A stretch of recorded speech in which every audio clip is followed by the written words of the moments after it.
तो आज हम लोग टॉपिक पर डिस्कस करते हैं। हाँ, ये टॉपिक है चिंता और चिंतन। एक्चुअली चिंता और चिंतन में शब्द में बहुत समानता है, सिर्फ एक बिंदी का डिफरेंस है, लेकिन जब प्रभाव के रूप में देखते हैं तो दोनों में बहुत अंतर हो जाता है। एक नकारात्मक शक्ति है चिंता, दूसरा चिंतन वो सकारात्मक शक्ति है। चिंता को नेगेटिव पावर बोलते हैं और चिंतन को पॉजिटिव पावर बोलते हैं। रहा जहां तक चिंता की बात, आजकल तो सबको फ्री भी मिलता है, किसके पास नहीं है। आप चाहे या ना चाहें सभी के पास आ जाता है चिंता आज के दिनों में। कारण पे चर्चा करने जाएंगे तो बहुत समय लग जाएगा। ये किसी भी उम्र में, छोटा हो, बड़ा हो, गरीब हो या अमीर हो, सबको चिंता आ ही जाती है, सबके पास है। अब बच्चों से पूछिए, स्कूल जाने वाले बच्चों से, भाई तुम्हें चिंता है? वो भी बोलेंगे हाँ चिंता है। काम करने वाले बुजुर्ग से पूछिए, आपको चिंता है? उसको भी चिंता है। और चिंता जो है ना, बड़ी समस्या है जीवन में। उसका शारीरिक और मानसिक प्रभाव पड़ता है।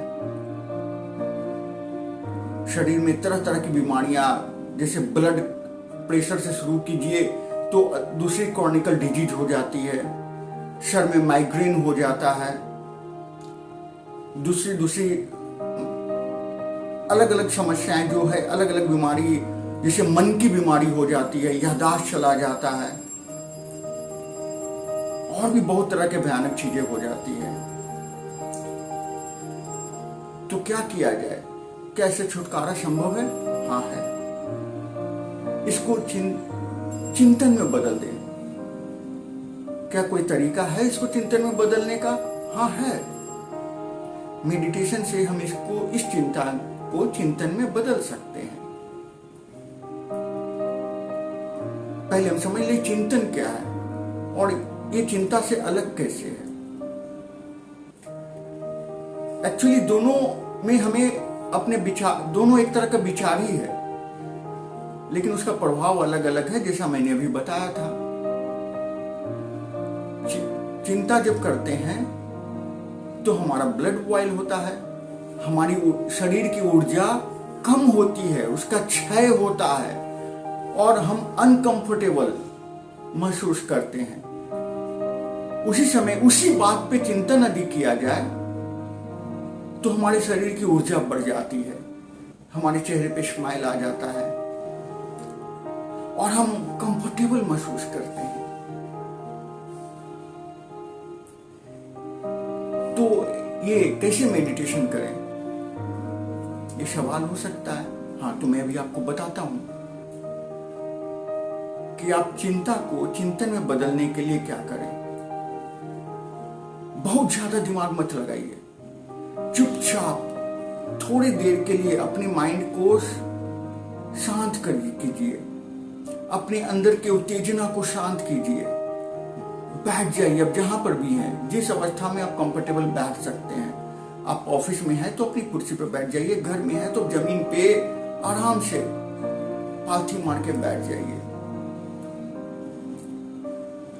और आप विचार कीजिए कि आपके पास कैसी कैसी परेशानियां हैं। एक्चुअली चिंता क्या है? ये तो परेशानी है और एक विचार है। तो कौन कौन सारी विचार जो है आपको चिंता दे रही है? सिंपल, आप उसका मन में ही उसका लिस्ट बनाइए। जस्ट मेरे जैसे मैं अभी आंख बंद करके बैठ गया और मैं सोच रहा हूं कि मुझे कौन कौन सी विचार जो है चिंता का कारण है।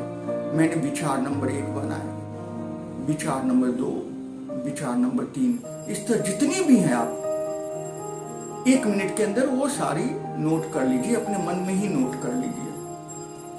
नोट करने के बाद अब आप देखेंगे, अब इन सारी जो आपको चिंता दे रही थी इन सब्जेक्ट, इस पर विचार कीजिए। देखिए इसका अब व्यवहार बदलता चला जाएगा, ये निगेटिव से पॉजिटिव बदलेगी। कैसे?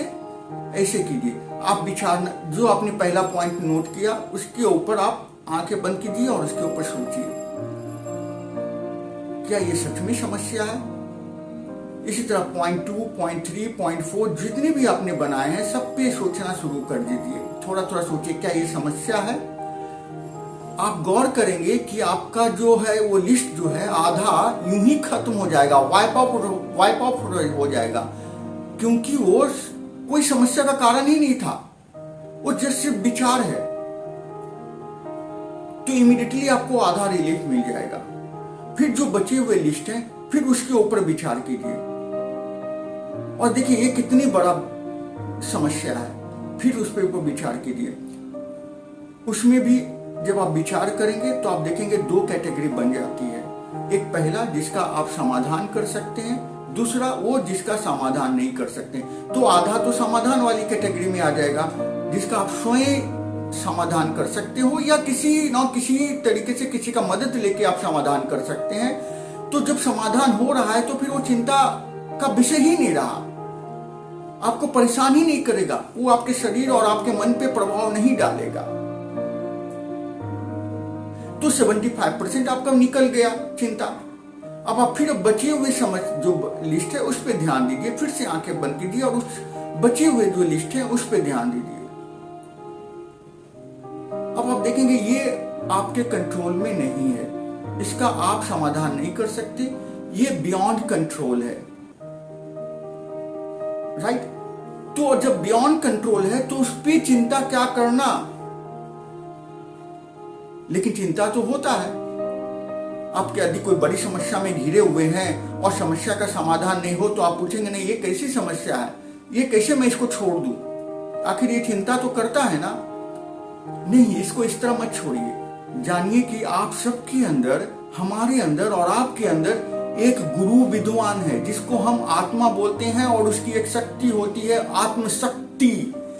जिस मन से आप अभी विचार कर रहे हैं चिंता का, उसी विचार को यदि हम आत्मशक्ति से विचार करेंगे तो उसका पावर बहुत ज्यादा है। तो हम उसको अंदर वाले गुरु के ऊपर छोड़ देते हैं और बाहर की प्रकृति पे छोड़ देते हैं। मे भी प्रकृति में उसका समाधान इस समय संभव नहीं है, थोड़ा समय बाद हो जाएगा। बहुत सारी समस्या होती है जो टाइम बाउंड होती है, एक समय के साथ आती है और समय के साथ चली जाती है। सही समय का इंतजार कीजिए, चिंता करने से नहीं कुछ होगा। और अपनी आत्मशक्ति पर रख दिया। आत्मा क्या है? आपकी आत्मशक्ति क्या है? वो आपका गुरु है, अंदर का गुरु है, उस पर विश्वास कीजिए, उस समय पे उसका समाधान कर देंगे। और जब आप उसको अंदर छोड़ दिए उसके बाद आप सीधा आप अपनी सांस पर ध्यान लीजिए और कुछ विचार मत कीजिए। मन को एकदम शांत रखे, मन को अपने मस्तिष्क से हटा करके अपने सांस, आने वाले सांस और जाने वाले सांस पर विराजमान कीजिए। आप ऐसा करेंगे कुछ दिन, आप देखिएगा कि आपकी जो वो नहीं सॉल्व होने वाली समस्या थी वो भी धीरे धीरे कम होती चलती जा रही है। कुछ सारी समस्या का समाधान आपको दिखने लगेगा और कुछ उनमें से कुछ समस्याएं ऐसी होगी जो स्वतः ही सॉल्व हो जाएगी और कुछ का तो एक अस्तित्व ही नहीं रहेगा। ये सबके साथ होता है, मेरे साथ हुआ है, आपके साथ होगा। मेरे साथ बहुत लोग प्रैक्टिस करने आते हैं, इस तरह प्रैक्टिस करते हैं, उनकी बहुत सारी समस्या चल जाती है। चिंता तो रोज आती है, इसलिए आपको ऐसा रोज करना होगा। आप रोज थोड़ा समय निकालिए अपने लिए और इस तरह अभ्यास कीजिए और आप देखेंगे कि आप कम समस्या में रहते हैं। आपकी चिंता पहले के अनुपात में 90% कम हो गई है, तो सिर्फ 5% और 10% समस्याएं रह गई है। और जब ऐसा होगा तो आप बहुत हल्का महसूस करेंगे, अंदर से खुश महसूस करेंगे, आपका शरीर और मस्तिष्क खुश होता चला जाएगा, आप खुशहाल महसूस करेंगे। और इस तरह आप चिंता की अवस्था से निकल के चिंतन की अवस्था में आ जाएंगे और इसी को चिंतन बोलते हैं। चिंतन मीन्स पॉजिटिव एनर्जी, मतलब आपका आगे का रास्ता आसान। धन्यवाद।